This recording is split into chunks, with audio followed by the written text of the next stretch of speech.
Bienvenidos a este viaje profundo por una de las obras más revolucionarias del pensamiento del siglo XX. Hoy vamos a sumergirnos en las páginas de La producción del espacio, escrita por el filósofo francés Henri Lefebvre. Este no es un libro cualquiera. Es un texto que rompió con todas las categorías tradicionales de la filosofía, la sociología y la geografía, y lo hizo con una tesis tan simple como demoledora: el espacio no es un escenario vacío donde ocurren las cosas, el espacio es un producto social, se produce, se reproduce y se transforma constantemente, y si el espacio se produce, entonces también puede ser cambiado. Esa idea, que parece obvia hoy, era una herejía intelectual en 1974, cuando el libro se publicó por primera vez en francés. Para entender esta obra, tenemos que viajar al París de la posguerra. Lefebvre no escribió desde una torre de marfil, escribió desde las calles, desde las barricadas, desde las fábricas y desde los suburbios en construcción. Nació en 1901 en Agetmau, una pequeña localidad del suroeste de Francia. Fue militante comunista durante décadas, aunque fue expulsado del Partido Comunista francés en 1958 por sus críticas al estalinismo. Esa expulsión fue clave, porque le permitió desarrollar un pensamiento mucho más libre, mucho más heterodoxo, mucho más creativo. Lefebvre no era un académico típico, era un filósofo de la vida cotidiana. Le interesaba cómo vivimos, cómo habitamos, cómo nos movemos por el mundo. Y en los años 60, mientras Francia vivía la guerra de Argelia, la crisis de mayo del 68 y la explosión urbana de los grandes conjuntos habitacionales, Lefebvre empezó a preguntarse algo que nadie se había preguntado con esa radicalidad: porque nuestras ciudades se parecen tanto entre sí, porque los centros comerciales, las autopistas y los bloques de viviendas producen la misma sensación de vacío y alienación en todas partes. La respuesta, según él, no estaba en la arquitectura ni en el diseño urbano, estaba en el capitalismo. El capitalismo no solo produce mercancías, produce también el espacio donde esas mercancías se intercambian, y al hacerlo, produce las relaciones sociales que mantienen el sistema en pie. Ahora bien, ¿qué significa exactamente que el espacio se produce? Para Lefebvre, el espacio no es un objeto físico que existe ahí afuera, independiente de nosotros, tampoco es una representación mental, un mapa que llevamos en la cabeza. El espacio es una práctica social, es el resultado de un proceso histórico. Cada sociedad produce su propio espacio. Una sociedad feudal produce un espacio de castillos, iglesias y campos abiertos. Una sociedad capitalista produce un espacio de fábricas, oficinas, autopistas y centros comerciales, y ese espacio, una vez producido, actúa sobre nosotros, nos condiciona, nos disciplina, nos aliena. Lefebvre lo dice con una frase memorable: el capitalismo se ha mantenido con vida extendiendo su dominio sobre el espacio, es decir, ya no le basta con controlar el tiempo de trabajo, necesita controlar la totalidad del territorio. Necesita producir espacio para la circulación del capital, para la especulación inmobiliaria, para el consumo, y en ese proceso, destruye los espacios vividos, los espacios de la comunidad, los espacios de la fiesta y del juego. La obra está organizada en una estructura compleja, no es un libro lineal, es más bien una espiral que gira sobre sí misma, que retoma las mismas ideas desde ángulos distintos, que avanza y retrocede, que se contradice a propósito. Lefebvre advierte al lector desde las primeras páginas que no va a encontrar una exposición académica tradicional, lo que va a encontrar es un pensamiento en movimiento. Los capítulos principales son 7, y cada uno merece una atención especial. El primero se titula Plan de la obra. Aquí Lefebvre presenta su proyecto general. Quiere superar la oposición clásica entre el espacio percibido, el espacio concebido y el espacio vivido. Esa tríada será el corazón de todo el libro. El espacio percibido es el espacio de la práctica cotidiana, el espacio que tocamos y recorremos. El espacio concebido es el espacio de los urbanistas, los ingenieros y los científicos, el espacio del plano y del cálculo. Y el espacio vivido es el espacio de la imaginación, del arte, de la memoria, el espacio cargado de símbolos y afectos. Para Lefebvre, estos tres espacios están siempre en tensión. El capitalismo intenta reducir el espacio vivido al espacio concebido. Intenta transformar la ciudad en un plano funcional que se pueda medir y vender, pero el espacio vivido siempre resiste, siempre se escapa. Si el espacio percibido es la calle que caminamos y el espacio concebido es el mapa que dibuja el urbanista, el espacio vivido es la emoción que sentimos cuando volvemos al barrio de nuestra infancia. El segundo capítulo se llama Lo social y lo espacial. Aquí Lefebvre ataca directamente la idea de que el espacio es un simple contenedor. Para la ciencia tradicional, el espacio era un medio neutro, un vacío que se podía llenar con objetos. Lefebvre demuestra que esa neutralidad es una ilusión ideológica. El espacio está atravesado por relaciones de poder, cada espacio social esconde una historia de conflictos. Pensemos en un barrio marginal. No es un espacio natural. Es el resultado de decisiones políticas, de leyes urbanísticas, de inversiones y desinversiones. Pensemos en una frontera. No es una línea dibujada sobre la tierra, es la materialización de una relación de fuerza entre dos estados. El espacio, dice Lefebvre, es un producto que se oculta como producto, aparece ante nosotros como algo natural, como algo que siempre ha estado ahí, y esa naturalización es una de las operaciones más poderosas del capitalismo, porque si el espacio parece natural, entonces las desigualdades que contiene también parecen naturales. El rico vive en su barrio cerrado y el pobre en su periferia, y ambos creen que así es el orden del mundo. El capítulo tercero es uno de los más ambiciosos. Se titula Las arquitecturas del goce y del terror. Aquí Lefebvre analiza dos ejemplos extremos de producción del espacio, la ciudad fascista y la ciudad del goce. La ciudad fascista, que él estudia a través de los planes urbanísticos del nazismo y del franquismo, es un espacio diseñado para la dominación absoluta. Todo está pensado para impresionar, para intimidar, para anular la voluntad individual. Las grandes avenidas, los edificios monumentales. La simetría obsesiva, el cuerpo humano se siente pequeño, insignificante, aplastado. En cambio, la ciudad del goce, que Lefebvre encuentra en ciertos espacios de la cultura mediterránea, en las plazas de los pueblos, en los mercados, en las fiestas populares. Es un espacio que invita al encuentro, al juego, a la celebración. El cuerpo se siente libre, creativo, vivo. Lo interesante es que Lefebvre no presenta estos dos modelos como opuestos simples. Al contrario, demuestra que el capitalismo produce espacios de terror que se disfrazan de espacios de goce. El centro comercial es el ejemplo perfecto, parece un espacio festivo, lleno de luces y de colores, pero en realidad es un espacio disciplinario, diseñado para maximizar el consumo y para vigilar cada movimiento del comprador. El goce se convierte en una mercancía más. El cuarto capítulo se titula Del espacio absoluto al espacio abstracto. Aquí Lefebvre desarrolla una teoría histórica de la producción del espacio. El espacio absoluto es el espacio de las sociedades antiguas, el espacio sagrado. El espacio del templo y de la tumba está ligado a la naturaleza, al cosmos, a las fuerzas divinas. Con el paso del tiempo, ese espacio absoluto se va transformando. La ciudad griega, la ciudad romana, la ciudad medieval van produciendo espacios cada vez más complejos, pero el gran salto se produce con el capitalismo produce el espacio abstracto es el espacio de la mercancía, el espacio que se puede comprar y vender, el espacio que se mide en metros cuadrados y en precio por metro cuadrado, es un espacio homogéneo, uniforme e intercambiable, da igual que estemos en Nueva York, en Tokio o en Madrid, el espacio del centro comercial es siempre el mismo. El espacio abstracto destruye las diferencias cualitativas, convierte cada lugar en un punto más en la red global del capital, y ese espacio abstracto, dice Lefebvre, produce una contradicción interna. Por un lado, tiende a la homogeneización total, por otro lado, necesita producir diferencias para poder explotarlas comercialmente. De ahí la paradoja de las ciudades contemporáneas, todas se parecen cada vez más, y al mismo tiempo cada una intenta venderse como única, como especial, como auténtica. El quinto capítulo se llama Del espacio contradictorio. Esta es quizás la sección más densa y más filosófica del libro. Lefebvre aplica el método dialéctico de Marx al análisis del espacio. Si el capitalismo produce el espacio abstracto, también produce las contradicciones que pueden destruirlo. El espacio abstracto genera su propia negación. Por ejemplo, la urbanización capitalista produce barrios marginales, guetos, espacios de exclusión. Esos espacios son el resultado del sistema, pero también son los lugares donde se organiza la resistencia. Lefebvre introduce aquí el concepto de derecho a la ciudad. No se trata de un derecho legal, sino de un derecho ético y político. El derecho a la ciudad es el derecho de los habitantes a participar en la producción del espacio que habitan. Es el derecho a no ser meros espectadores de las decisiones urbanísticas tomadas por los poderes económicos y políticos. Es el derecho a transformar la ciudad según las necesidades de la vida, no según las necesidades del capital. Este concepto, que Lefebvre desarrolla en este capítulo, se ha convertido en una de las consignas más poderosas de los movimientos sociales urbanos de todo el mundo. Desde las protestas de Estambul hasta las luchas por la vivienda en España, el derecho a la ciudad sigue siendo una demanda viva y urgente.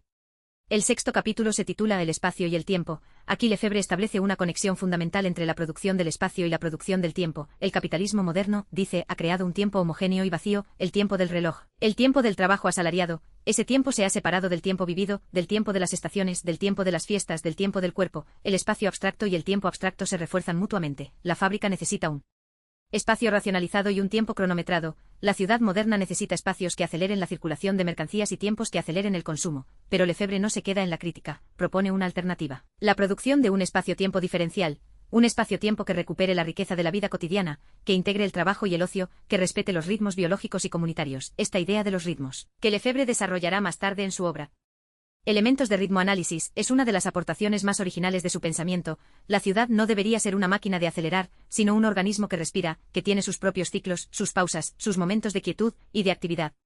El séptimo y último capítulo se llama Conclusiones y perspectivas. No es un capítulo conclusivo en el sentido tradicional. Lefebvre no cierra el libro con un resumen de todo lo dicho, al contrario, abre nuevas preguntas, nuevas direcciones de investigación. Insiste en que la producción del espacio no es un fenómeno exclusivamente urbano, afecta al campo, a los océanos, al aire que respiramos, también afecta al cuerpo humano, que es el primer espacio que habitamos. El cuerpo es un espacio producido, modelado por las prácticas sociales, por la disciplina del trabajo, por las normas de género, por los hábitos alimentarios. Lefebvre propone una ciencia del espacio, que sea a la vez crítica y creativa. Una ciencia que no se limite a describir cómo es el espacio, sino que indague cómo podría ser, y termina con una llamada a la acción. El espacio es político, el espacio es ideológico, el espacio es un campo de batalla. Quien controla el espacio controla la vida, y quien quiere transformar la vida debe empezar por transformar el espacio. Ahora bien, ¿qué recepción tuvo esta obra? Cuando se publicó en 1974, no fue un éxito inmediato, de hecho, muchos críticos la recibieron con hostilidad.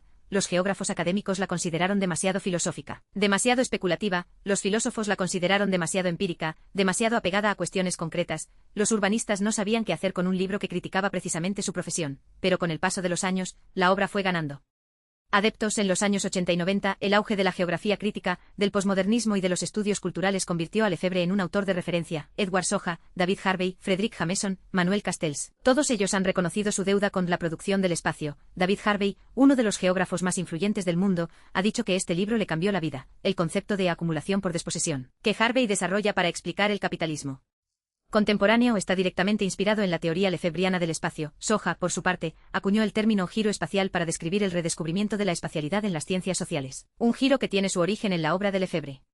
Las críticas positivas no se limitan al mundo académico. Muchos arquitectos y urbanistas han encontrado en este libro una herramienta de resistencia frente a la lógica especulativa que domina la construcción de nuestras ciudades.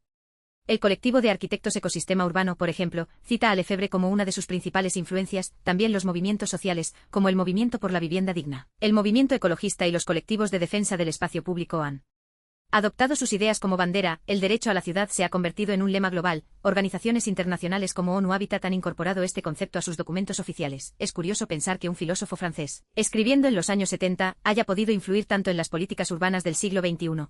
Pero eso demuestra la potencia de su pensamiento. Lefebvre no solo diagnosticó los males del espacio capitalista, también señaló las vías para superarlos. Sin embargo, sería un error reducir esta obra a una simple crítica del capitalismo. La producción del espacio es también una reflexión sobre la experiencia humana en su sentido más profundo. Lefebvre nos recuerda que el espacio no es un decorado, es la sustancia misma de nuestra existencia. Nacemos en un espacio, crecemos en un espacio, amamos, trabajamos, envejecemos y morimos en un espacio. Cada uno de esos momentos produce y es producido por el espacio que habitamos. Por eso, la alienación espacial es una de las formas más dolorosas de alienación, cuando un barrio es destruido, cuando una plaza es privatizada, cuando un paisaje es devastado por una autopista, no solo se pierde un lugar, se pierde una parte de nosotros mismos. Lefebvre escribe con una sensibilidad casi poética cuando describe la pérdida de los espacios vividos.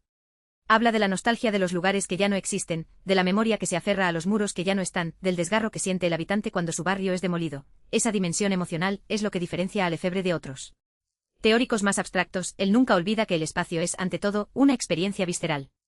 Una de las secciones más fascinantes del libro es el análisis que Lefebvre hace de la ciudad de París. París es su laboratorio, su campo de estudio. Analiza la transformación de la ciudad durante el Segundo Imperio. Cuando el barón Haussmann derribó los barrios medievales para abrir los grandes bulevares, Lefebvre ve en Haussmann al primer gran productor del espacio capitalista. Los bulevares no eran solo una operación estética, eran una operación militar y policial. Impedían la construcción de barricadas, facilitaban el desplazamiento de las tropas y dividían a la clase obrera en barrios separados. Los bulevares también eran una operación económica, multiplicaron el valor del suelo, atrajeron inversiones y crearon un nuevo mercado inmobiliario.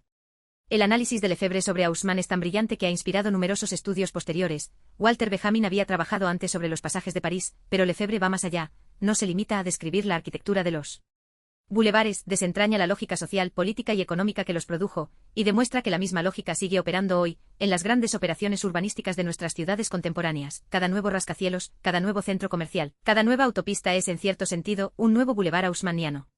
Otro aspecto crucial de esta obra es la distinción que Lefebvre establece entre el espacio y el lugar. El lugar es un espacio cargado de sentido, un espacio con nombre, con historia, con identidad. El espacio abstracto, en cambio, es un espacio sin lugar, un espacio genérico, un no lugar. El capitalismo ha producido una proliferación de no lugares. Aeropuertos, estaciones de servicio, centros comerciales, urbanizaciones dormitorio, son espacios que se parecen entre sí, que podrían estar en cualquier parte, que no generan ningún vínculo afectivo con quienes los habitan. El antropólogo Marc Auger popularizó este concepto de no lugar en los años 90, pero la idea ya estaba completamente desarrollada en la producción del espacio. Lefebvre describe con precisión la experiencia del no lugar, la sensación de estar en cualquier parte y en ninguna, la pérdida de referencia, la soledad del individuo frente a la inmensidad indiferente del espacio abstracto. Frente a esta situación, Lefebvre reivindica el lugar como resistencia. El lugar es el espacio del encuentro de la memoria, de la apropiación colectiva. Recuperar el lugar es una forma de luchar contra la alienación espacial. La obra también tiene una dimensión utópica. Lefebvre no se conforma con la crítica, propone la construcción de lo que llama espacios diferenciales. Un espacio diferencial es un espacio que rompe con la homogeneidad del espacio abstracto. Es un espacio que afirma la diferencia, la singularidad, la creatividad. No se trata de volver a un pasado idílico, sino de construir nuevas formas de habitar el mundo. Lefebvre imagina ciudades donde el trabajo y el ocio no estén separados, donde la naturaleza no sea un simple decorado, donde la participación ciudadana sea real y efectiva. Imagina espacios que integren la diversidad cultural, que respeten los ritmos biológicos, que favorezcan la autonomía de las comunidades. Estas ideas utópicas han sido a menudo criticadas por ingenuas, pero Lefebvre sabía que la utopía no es una meta inalcanzable, sino una dirección. La utopía es lo que nos permite pensar que el mundo podría ser diferente. Sin utopía, no hay acción política. Sin utopía, nos resignamos a lo existente, y lo existente, como demuestra el libro, es el resultado de decisiones humanas, no de leyes naturales. Si el espacio es producido, también puede ser reproducido de otra manera.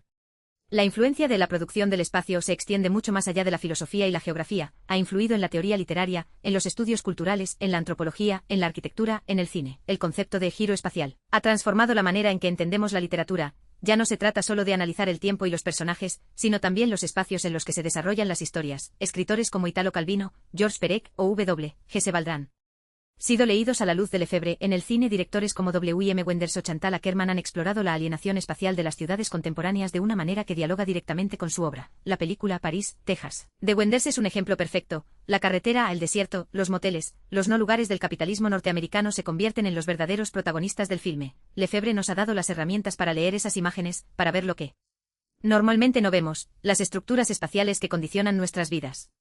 También hay que destacar la dimensión metodológica de la obra. Lefebvre no se limita a proponer una teoría. Propone también un método de análisis. Ese método se basa en la tríada percibido-concebido-vivido. Cuando analizamos cualquier espacio, debemos preguntarnos, ¿cómo es practicado por sus habitantes? ¿Cómo es representado por los planificadores?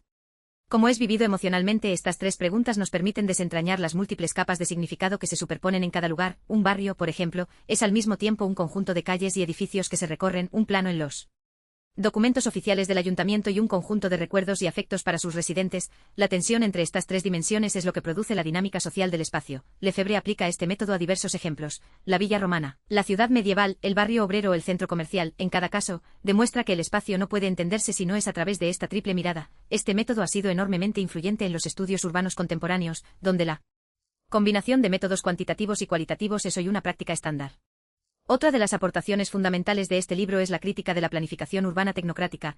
Lefebvre ataca sin piedad a los urbanistas que creen que pueden diseñar la ciudad desde sus despachos, sin tener en cuenta la experiencia de quienes la habitan. Estos urbanistas, dice, tratan el espacio como si fuera una página en blanco donde pueden dibujar sus planes, pero el espacio nunca está en blanco, está lleno de historia, de conflictos, de significados. Cuando los planificadores ignoran esa realidad, producen espacios alienantes, espacios que no funcionan para la vida real. Lefebvre recuerda el ejemplo de las grandes urbanizaciones construidas en la periferia de París en los años 60 y 70.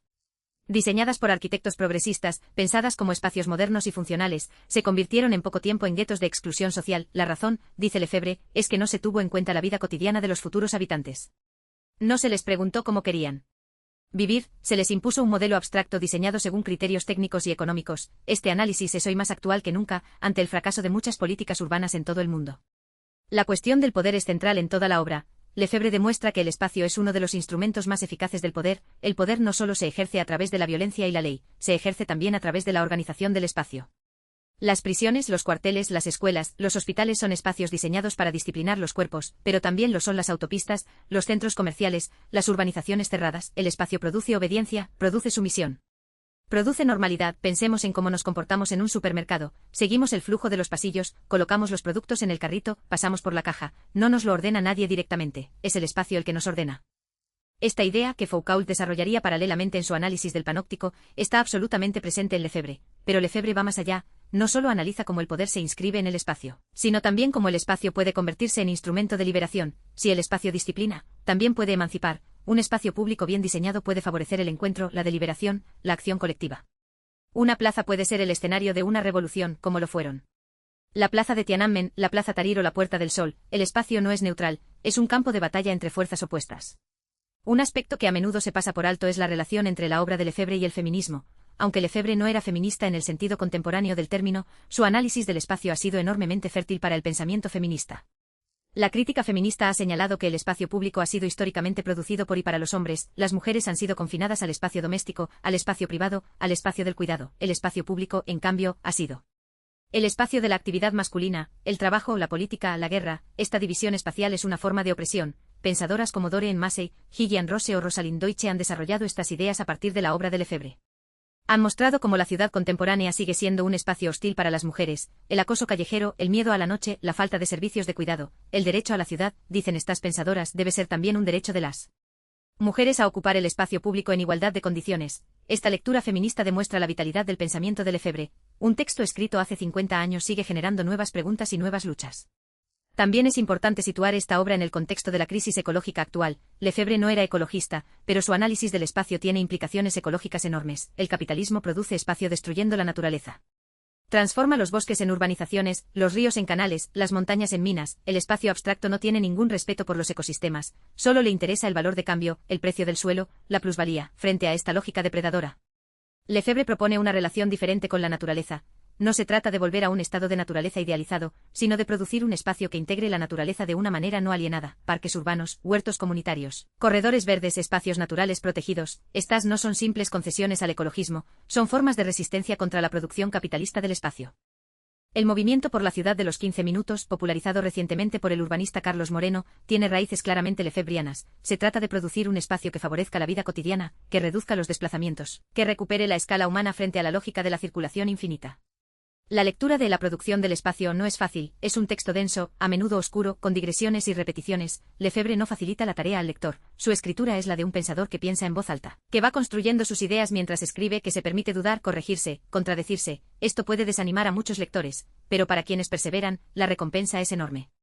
Porque en sus páginas encontramos algunas de las reflexiones más profundas que se han escrito sobre la condición humana. Lefebvre nos enseña a ver el mundo con otros ojos, nos enseña que el espacio que habitamos no es algo dado, sino algo que hacemos, y que por lo tanto podemos hacerlo de otra manera. Esta es la gran lección del libro. El espacio es un horizonte de posibilidad, no una cárcel. La emancipación pasa por la producción de nuevos espacios, espacios que afirmen la vida contra la lógica del capital, espacios de encuentro contra la lógica del aislamiento, espacios de creatividad contra la lógica de la repetición.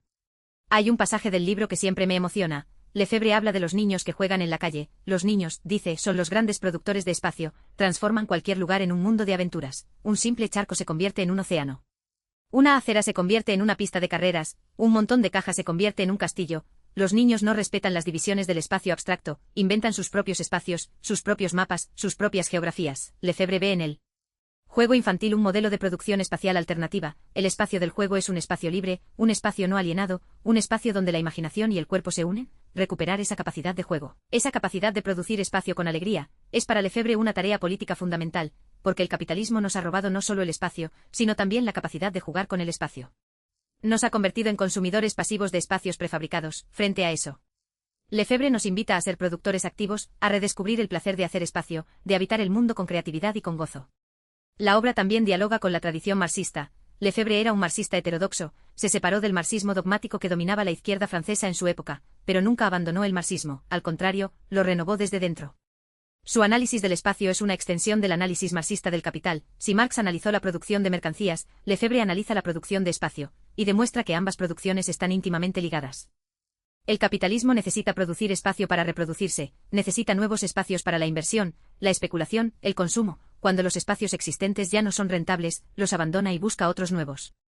Este proceso de creación destructiva, que Schumpeter llamó destrucción creativa, tiene en Lefebvre una formulación espacial. El capitalismo destruye espacios para crear otros nuevos, destruye barrios obreros para construir centros de negocios. Destruye paisajes naturales para construir parques temáticos, destruye comunidades para construir mercados. Esta dinámica es hoy más visible que nunca, en un mundo donde la especulación inmobiliaria es una de las principales causas de desigualdad y de desposesión.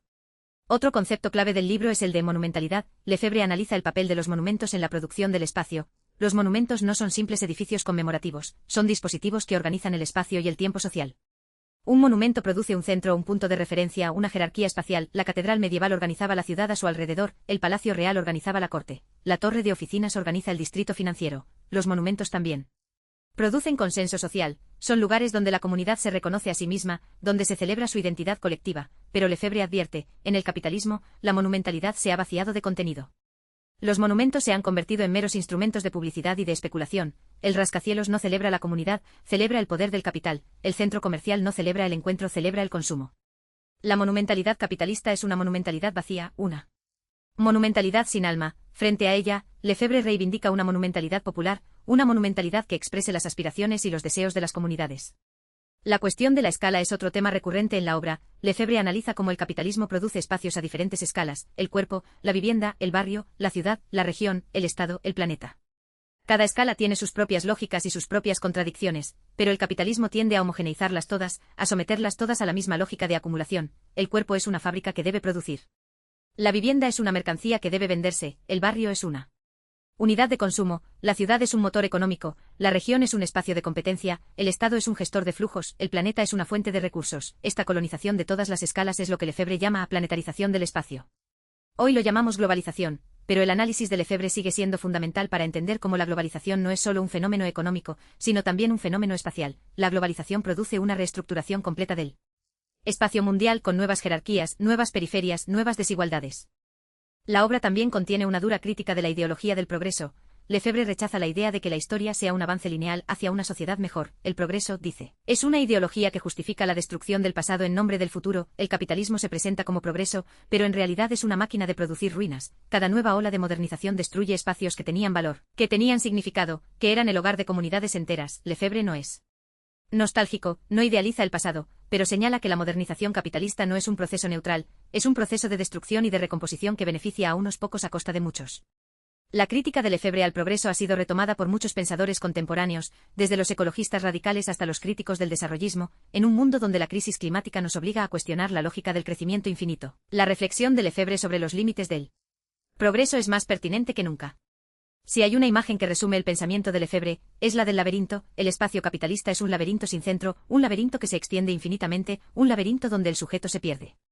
Pero Lefebvre nos recuerda que todo laberinto ha sido construido por alguien, y lo que ha sido construido puede ser deconstruido, podemos trazar nuevos caminos, abrir nuevas salidas, crear nuevos centros. La tarea del pensamiento crítico es precisamente esa: orientarse en el laberinto. Encontrar las salidas, señalar las posibilidades de fuga. La producción del espacio es un mapa para navegar el laberinto del capitalismo contemporáneo, no es un mapa definitivo, no es una guía completa, es un mapa en construcción, que cada lector debe completar con su propia experiencia, su propia reflexión, su propia acción, porque el saber no es un producto acabado, es un proceso, y ese proceso, como el espacio que analiza, es siempre colectivo, siempre social, siempre político. Llegamos así al final de este recorrido por una de las obras más importantes del pensamiento contemporáneo. La producción del espacio de Henri Lefebvre no es un libro para leer una vez, es un libro para releer, para consultar, para discutir. Cada lectura revela nuevas capas de significado. Cada contexto histórico ilumina aspectos que antes habían pasado desapercibidos. El libro sigue siendo una fuente inagotable de inspiración para todos aquellos que creen que otro mundo es posible, que otra ciudad es posible, que otro espacio es posible. Lefebvre nos ha dejado un legado intelectual inmenso, nos ha enseñado a mirar el espacio con nuevos ojos, nos ha enseñado que el espacio no es un dato natural, sino una construcción social, y nos ha enseñado que, como construcción social, el espacio puede ser reconstruido según criterios de justicia, de igualdad y de libertad. Esta es la gran lección de su obra. Una lección que sigue siendo urgente en un mundo donde el espacio está cada vez más privatizado, más vigilado, más mercantilizado. Frente a eso, la obra de Lefebvre nos invita a luchar por el derecho a la ciudad, por el derecho al espacio, por el derecho a una vida digna. Y esa lucha, como él mismo escribió, es una lucha que se libra todos los días, en cada esquina, en cada plaza, en cada espacio que habitamos y que soñamos transformar.